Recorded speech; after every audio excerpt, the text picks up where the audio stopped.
Selamat datang di Jejak Kerajaan Nusantara, tempat di mana kita menjelajahi kisah-kisah bersejarah yang mengukir kejayaan masa lalu. Kali ini, kita akan mengungkap salah satu legenda terbesar dalam sejarah Kerajaan Sunda, seorang raja yang menjadi simbol kebesaran, keberanian, dan misteri, Prabu Siliwangi. Siapa sebenarnya Prabu Siliwangi? Seorang raja yang dikenal oleh rakyat Sunda sebagai sosok sakti yang melindungi kerajaannya. Ataukah dia hanya bagian dari mitos yang terukir dalam cerita rakyat? Dalam episode kali ini, kita akan menggali lebih dalam tentang kehidupan dan legendarisnya Prabu Siliwangi, raja yang memimpin kerajaan Pajajaran menuju kejayaan. Ikuti kami dalam perjalanan menelusuri jejak sejarah, budaya, dan kisah-kisah luar biasa yang mengelilingi kerajaan ini. Apa yang sebenarnya terjadi di balik kejayaan dan kepergian Prabu Siliwangi?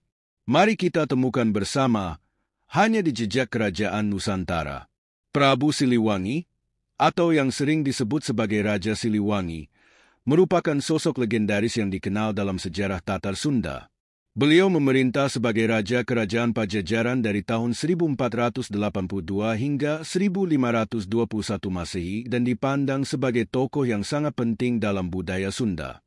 Sebelum kedatangan Islam, kerajaan ini beragama Hindu dan Prabu Siliwangi merupakan simbol kejayaan pada masa tersebut.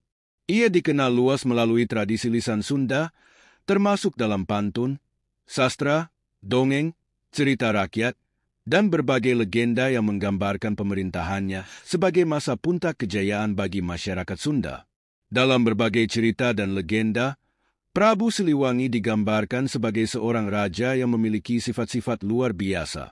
Ia sering disebut sebagai sosok yang sakti, bijaksana, adil, dan memiliki keberanian yang tiada tanding.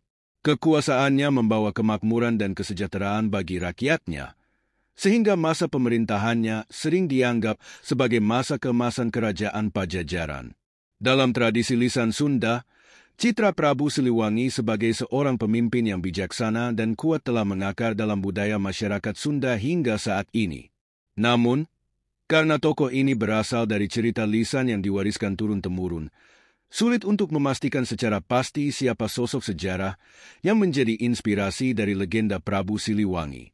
Beberapa sejarawan berpendapat bahwa Prabu Siliwangi sebenarnya adalah Sri Baduga Maharaja yang memerintah kerajaan Pajajaran pada abad ke-15, yakni antara tahun 1482 hingga 1521.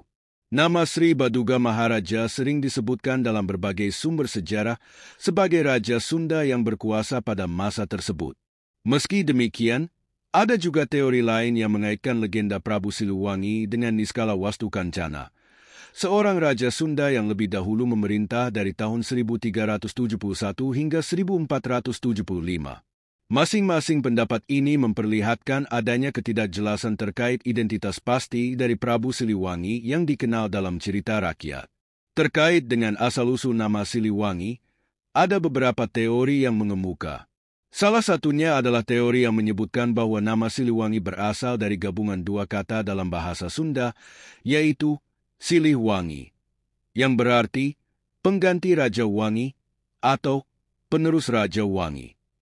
Raja Wangi sendiri merujuk pada Maharaja Linggabuana, seorang Raja Sunda yang gugur dalam Perang Bubat pada tahun 1357.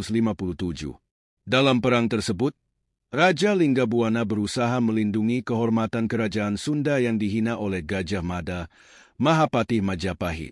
Akibat keberanian dan pengorbanannya, Raja Linggabuana diberi gelar Wangi, yang berarti memiliki nama harum atau dihormati. Sejak itu, keturunan Raja Linggabuana disebut sebagai Silih Wangi, yang berarti penerus dari Raja Wangi.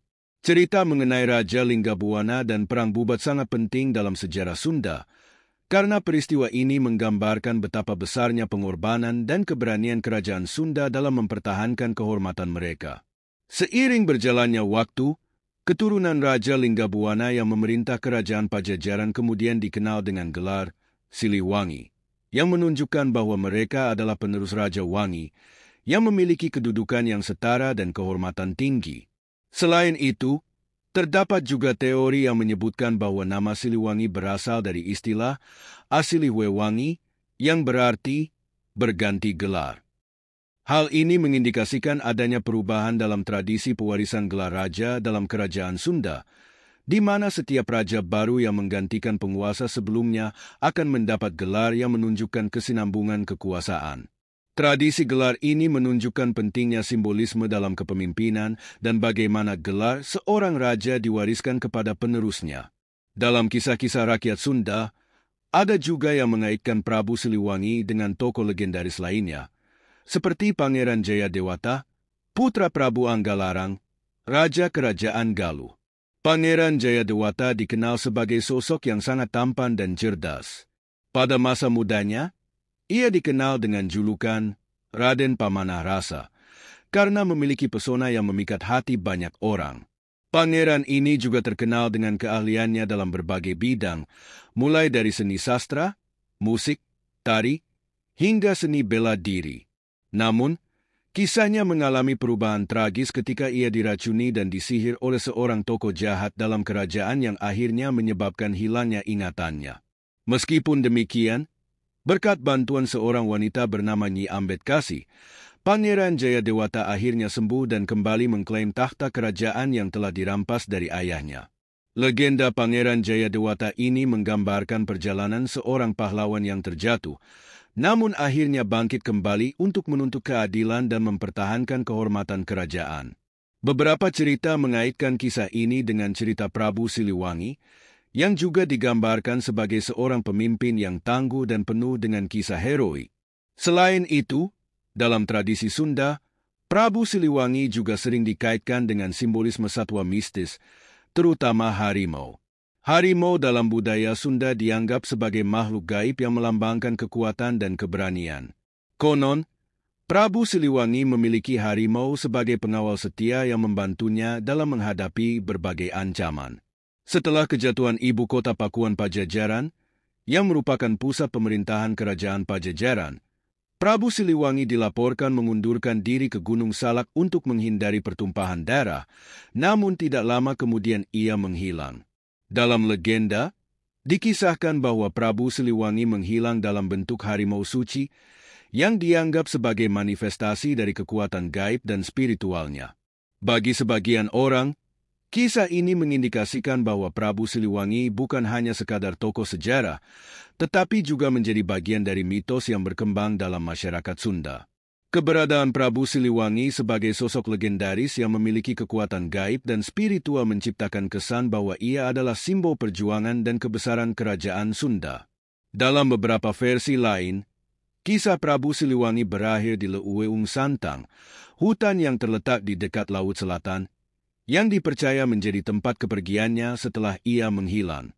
Pada abad ke-17, lebih dari 100 tahun setelah kerajaan Sunda runtuh, kota Pakuan Pajajaran yang dahulu merupakan ibu kota kerajaan ini sudah tidak lagi dihuni. Kota yang megah itu perlahan ditinggalkan dan terbengkalai, rusak oleh waktu dan alam. Seiring berjalannya waktu, runtuhan kota ini tertutup oleh semak belukar dan berbagai jenis tanaman tropis yang tumbuh liar, hingga akhirnya kota ini berubah menjadi hutan lebat yang menjadi habitat bagi satwa liar, termasuk harimau. Ekspedisi pertama yang dilakukan oleh orang Belanda ke wilayah pedalaman Jawa Barat terjadi pada tahun 1687, dipimpin oleh Pieter Scipio van Ostende. Ia membawa sekelompok penjelajah yang bertugas untuk menelusuri hutan di bagian selatan Batavia dan mencari bekas ibu kota kerajaan Sunda, Pakuan. Dalam perjalanan itu, mereka akhirnya sampai di Wijowsbaai, yang kini dikenal dengan nama Palabuhan Ratu. Selama ekspedisi, salah satu anggota rombongan tewas diterkam oleh seekor harimau di daerah tersebut, tepat 2 hari sebelum kedatangan Scipio. Scipio kemudian mendapatkan informasi dari anak buah Letnan Tanwijaya dari Sumedang bahwa reruntuhan yang mereka temui merupakan bekas ibu kota Pakuan Pajajaran, tempat yang dulunya menjadi pusat pemerintahan kerajaan Sunda. Pada 23 Desember 1687, Gubernur Jenderal Johannes Campuits menulis sebuah laporan mengenai temuannya ini. Ia mencatat bahwa di sekitar bekas istana yang terletak di tanah yang lebih tinggi, dekat dengan tablet prasasti batu tulis yang terbuat dari perak dan dianggap keramat oleh penduduk setempat, kawasan tersebut masih dihuni oleh banyak harimau. Penampakan harimau juga dilaporkan oleh penduduk sekitar Kedung Halang dan Parung Angsana, yang turut mengawal Scipio dalam perjalanan tersebut. Kejadian-kejadian ini mungkin menjadi cikal bakal lahirnya legenda lokal yang berkembang di kalangan masyarakat setempat. Legenda ini mengisahkan bahwa Raja Pajajaran bersama para bangsawan Sunda dan pengawalnya telah berubah menjadi harimau mistis yang menjaga kawasan tersebut. Prabu Siliwangi, sebuah sosok yang tidak hanya hidup dalam sejarah, tetapi juga dalam setiap legenda yang mengiringinya. Dari kisah kepemimpinan yang penuh kebijaksanaan hingga mitos yang menyelimuti masa akhir hidupnya, warisan sang raja masih tetap hidup di tanah Sunda hingga kini. Apakah Prabu Siliwangi benar-benar ada? Ataukah dia hanya simbol dari kebesaran kerajaan Pajajaran yang telah lama hilang? Yang jelas, kisahnya akan terus menginspirasi dan menjadi bagian dari sejarah yang tak akan terlupakan. Terima kasih telah mengikuti perjalanan sejarah kita kali ini. Jangan lupa untuk like, komen, dan subscribe agar kamu tidak ketinggalan kisah-kisah menarik lainnya dari jejak kerajaan Nusantara. Sampai jumpa di episode berikutnya, dan teruslah menjaga warisan sejarah bangsa.